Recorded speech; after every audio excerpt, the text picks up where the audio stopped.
Greetings and welcome to Week 2, Unit 3 related to Humanities, Social Sciences and Management courses of an engineering program. In the last unit, we understood what are credit and credit load. And in this unit, we'll try to understand what can be Humanities, Social Sciences and Management courses. You should remember that all engineering programs have to attain all the 11 program outcomes given by NBA. There is nothing like some of the outcomes are unimportant while only some are more important. Now, if you look at PO1 to PO5, they are more discipline oriented, whereas PO6 to PO11, they are somewhat different. And they can be considered as professional outcomes or whatever other name you want to give. For example, PO6 is considered to be the engineer and the world because engineer and society interact in a mutually interactive manner. What engineers create can affect the society, and what the societies can also influence what kind of engineering products are required. So one should understand the relationship between the activities of an engineer and the rest of the world. And then you have ethics. PO7 is related to ethics. Any organization that operates in a society has to follow some ethical principles and commit to essentially professional ethics so that actually all organizations, when the newcomers come in, they also inform them what are the ethical principles the organization wants all the people to fulfill. Then PO8 is related to individual and collaborative teamwork. As you can see, practically all the engineering activities are done by a group of individuals rather than by a single person. So when a group of people are working, you are essentially a member of a group and you have to interact with one another and share information, and you should be able to work as a group with together you decide your goals. There always will be a leader for the group and you have to collaboratively work. So people need to be trained in working as a member of the team. Then what happens is you always have to communicate when you are a group of people working on a project. You have to communicate with your peers in the group. You also have to communicate with the management and sometimes with your potential customers. So you should be able to speak in the language that the other side understands. So communicating effectively and inclusively within the engineering community and society at large is one of the requirements of an engineer. Then most of the engineering activities are done in a project mode. That means project mode means there is a time limit for any activity and there is a financial limit. So within a given budget, you have to complete the project in a given time. So working in such a thing, under such constraints, is a requirement of all engineers. So one needs to understand what is project management and finance management of the project. Then you have lifelong learning is a PO11. And as you know, the technology changes so very fast. The most recent one is the AI, how it is impacting everything that we do. And so one needs to continuously learn new technologies that come in. Otherwise, you will be practically out of the job. So one needs to learn how to learn by yourself. So that kind of experience has to be given in an engineering program. Okay, all these six POs need to be attained. That means they can be done in different ways. We'll explore the possibility. For, as we said, PO6 related to the engineer and the world gets addressed partly through a course on environment or ecology in some programs. People are already doing that. They will have a course like that. PO7 related to ethics is addressed through a dedicated course on professional ethics in some programs. PO9 related to communication is the only one that gets addressed directly in most of the engineering programs. However, written part of the communication does not get adequately evaluated through reports. That means while for namesake you do have a course on writing, but it doesn't get the required emphasis because the evaluation doesn't justify that.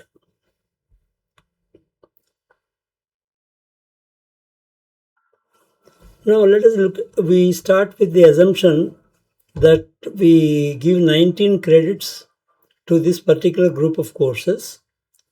This may be compared to the present practices, it may be slightly higher, but we strongly suggest that at least 19 credits be made available to this. As English is not the mother tongue to most of Indians, a major part of the professional technology communications take place in English, so one doesn't have a choice at this point of time.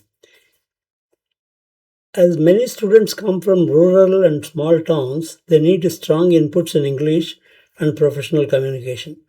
Some institutions I have seen they have very strong program to ensure that all new students can speak comfortably in English and communicate in English. So the suggested courses are 2:0:1 and professional communication. That is 6 credits are already out of 19 are given to this English. While the course in English needs to be given in the first year, the professional communication course needs to be given in a later semester after certain exposure to engineering. The idea is that first you should be able to communicate in English. That's why right in the first year, possibly in first semester, you have to offer a course in English, and either through using language labs if it is required. Otherwise, generally reading, hearing, these are the things that one has to understand. And professional communication, mind you, even English speaking countries like USA, there every student at graduate level will have to undergo a course on written communication. It's a very strong course, so one doesn't have to feel otherwise if we have to focus on how to write properly. Now these days, of course, you have AI tools available to you to convert whatever you want to communicate into a well written document, but still you should know what to communicate.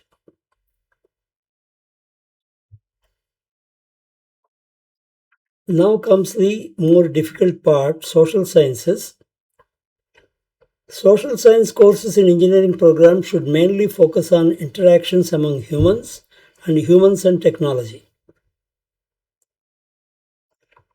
For example, you know already the most two things that have influenced recently the entire world, as well as presently something is happening, that is cell phone and the corresponding communication technology and AI. They practically change everything that we do in actual life or professionally. So, but these courses should be heavily case based and should relate to local, national, and international scenarios. Issues and cases should be carefully chosen so that students can readily relate to them. One should not give case studies which are, let us say, relevant in a cold country like Sweden or Greenland and things like that, just because some data or information is available. So here what we suggest is, I'm giving a small list of courses. You can add, of course, more courses to this list, but pick at least two from here. The most fundamental technology that interacts with society is related to energy. Energy and society you can have. And next important one is water and society. My favorite one is the course on complexity, if you can do that. Because as you can see, even the five POs related to discipline, at least four of them talk about complex problems. So one should understand what is meant by complexity and how it is modeled, how do you deal with, what are its issues. So the other one is development. This course has been tried out in many institutes and they had good experience. And habitat, of course, everybody requires a roof over their heads. So habitat becomes but there is any number of issues related to that, especially in a country like India. Then you have sustainability. Sustainability was not an issue about maybe 15-20 years ago, but now sustainability becomes very important. The whole world recognizes that, and one should understand what is meant by sustainability. In my opinion, all the courses are equally important, but because of the limited number of credits that we have, you have to choose. So here we are proposing, at least to get a flavor of this, two courses that you pick from these six. Six, or maybe as you can add more to the list. Now, just to have a feel of the type of course that you want to have, energy and society. Broadly, this course explores the technical, social, economical, ethical, and policy dimensions of energy systems and their interactions with the society. All of you know what is how the power is managed in India, whereas people in the cities are a little more lucky to have power for longer periods of time, whereas in rural areas they can hardly have 4 hours or 5 hours in a day. So how do you address this issue? Students analyze how energy technologies are developed, deployed, regulated, and experienced across communities. Assess trade-offs among reliability, affordability, equity, and sustainability. All issues are important. And practice communicating technical insights to non-technical stakeholders, suitable for undergraduate engineering students interested in technology-society interfaces. Now let me read 2 or 3 of these course outcomes. I will not read through all of them. Explain major components of modern energy systems: generation, transmission, distribution, and storage, and the technical principles that govern their operation. That means you are not giving a complete course on this, but you may give 4 or 5 lectures, equivalent of 4 or 5 lecture sessions on this. Describe historical and contemporary relationship between energy technology choices and social and economic political structures at local and national and global scales. Actually, if you look at the history of the world, many countries' progress, or whatever name you call it, depends on what kind of access you have to technology that supplies the energy. Like earlier, the only energy source that is available is your manual labor. Subsequently, people, after a long time, they were able to use the flow of water to have water mills for grinding or some operation like that. Then came the coal, and then came the fossil fuels, and then atomic energy, and now solar and wind. What happens is, depending on the kind of presently, the fossil fuels control the whole world, as you have seen in recent past with the war in the Middle East. So there is a very strong relationship between energy technology and how the society moves forward. Those who control energy sources, of course, through power, they will have control over the entire world. And that's what presently America is trying to do that. So, like that, you look at various aspects of energy, and if you want to only give a 2 credit course in this, you can, I wouldn't call it eliminate, you can limit your number of COs to 5 and, pick the important ones, and then you can build a course on that. There is any amount of information available on the net. All that you have to ask some tool like Gemini to give you sources of information and even put the entire lectures together. So it is no longer necessary to keep looking for a textbook exactly that fits your choice of COs. Same thing with water and society. The course examines technical, social, economic, ethical, and policy dimensions of water systems and their interactions with the society. Students study water supply, treatment, distribution, sanitation, stormwater, and ecosystem services, analyze how technologies and institutions shape access, quality, and resilience, and practice interdisciplinary, community oriented solving for equitable, sustainable water futures. Now, worrying about water during summertime has become a common thing across India these days. Somehow, the water doesn't seem to be adequately available, and then the rainy season starts, and with the uneven what you call climate changes that we have, sometimes we are overpowered by the water.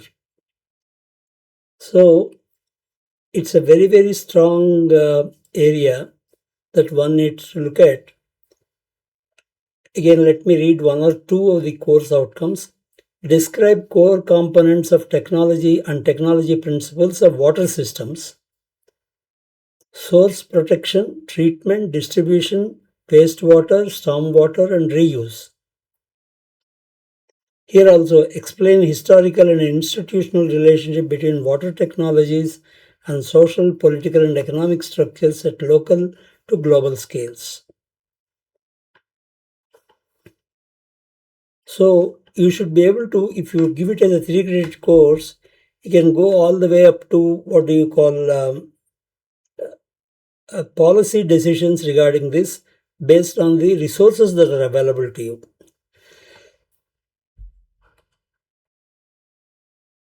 Complexity, as I said, is my other favorite subject. The course introduces principles of complex systems because solving complex engineering problems is a part of many POs that we already have. With emphasis on how technological systems interact with social, economic, and institutional systems, students learn conceptual tools, networks, emergence, feedback, adaptation, resilience. All these are principles of complexity. Simple modeling and data analysis methods and approaches for assessing societal implications, governance, and ethical dimensions of socio-technical complexity. Here also this course starts with explain the core concepts of complexity science. Emergence. Emergence is an interesting property that engineers should be familiar with. Okay, you cannot build from below knowing the physics and chemistry of something to and predict the properties of something that you are going to create. When you put multiple things together, some property emerges.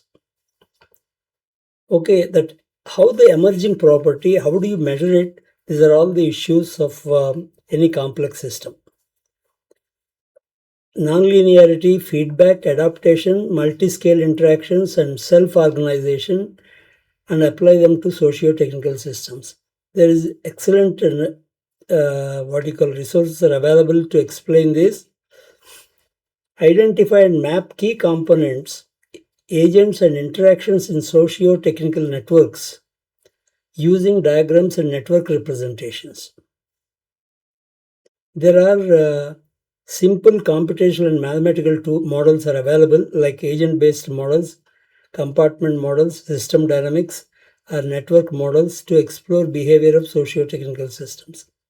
I am more familiar with the system dynamics part, and you can certainly model very complex systems with this. Okay, so you can have a 2 credit or 3 credit course and accordingly choose the course outcomes that are presented are not the only ones. Faculty can sit together and explore and come up with corresponding course outcomes. Habitat is also a similar one. I will not read through all this. It follows the same methodology. Core components and technologies, historical aspects. Historical aspects can be really interesting, how in different parts of the world habitat has evolved.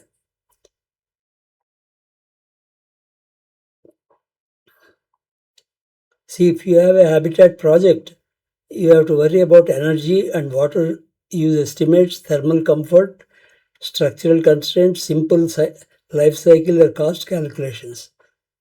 So these are the ones that the student has to just experience that. Then he really understands the technology society interaction. Now coming to other set of courses, most of the engineering activities, as I already mentioned, are undertaken in project mode. All engineering graduates need to operate in a project mode even in their first placement after the graduation. So finance and project management, a course like that should feel is absolutely compulsory. A 2:0:1, and those students who are further interested can take a professional certificate course of PMS or some organization like that.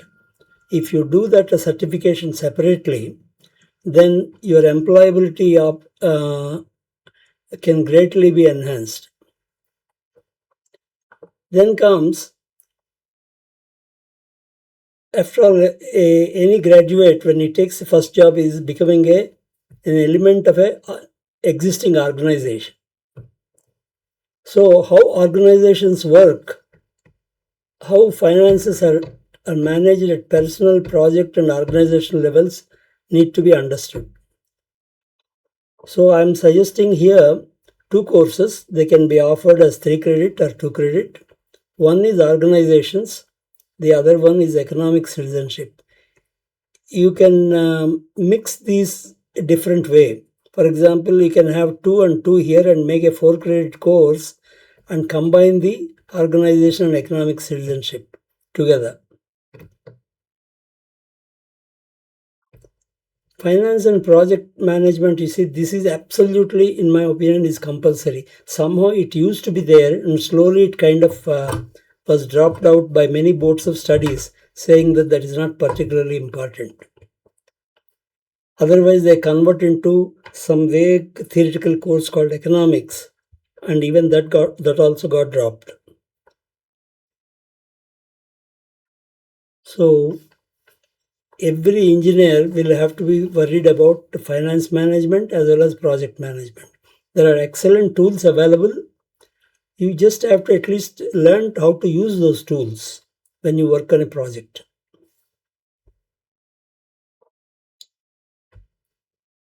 Then you have to everybody is part of an organization. But if you look at what kind of organization do we have, central and state government agencies, public sector undertakings, private firms, startups, NGOs, cooperatives, and you can say corporates, the big corporates as well. And one should understand their roles in technology deployment and governance. How a corporate works and how a small startup works is completely different. So one needs to be sensitive to how such organizations work. And each one of these organizations has its own institutional, legal, and regulatory frameworks in India. And these frameworks are country specific. If you're operating in India, you have to follow the rules here. Okay. So one needs to really understand how these organizations work, how you can be an effective member of such organization. Then the another one is most important. Everybody deals with money, wants money, saves money, spends money, but still nobody is trained properly in in in managing the money at all levels. Just not to offend, I instead of calling the course as money, I call it economic citizenship.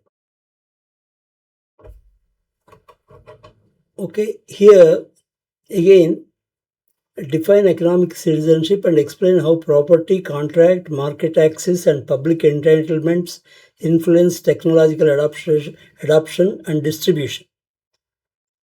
Describe core economic institutions and instruments, markets, taxes, subsidies, public provision, regulation, social safety nets, and their technical implications for engineering projects.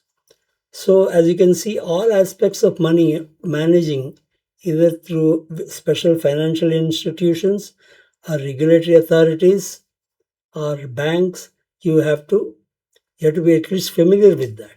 You don't master that. You are not going to be a chartered accountant or some financial analyst or anything, but you need to be familiar with. At least one should know cost benefit analysis, price sensitivity, service levels. These kind of concepts will have to be familiar with. Okay. So as you can see that these courses can play a very important role in one's life first. So the faculty should take a serious note of this set of courses and bring it into the curriculum, and correspondingly the faculty also have to be recruited who can offer this. If you are a big university with multiple departments, each department will have to work with the other departments and ensure that the corresponding courses are offered in the way that the students of that particular branch can relate to. They cannot be seen as a standalone courses. Okay. So in the next unit, we will identify possible basic sciences and engineering science courses. And thank you very much for your attention.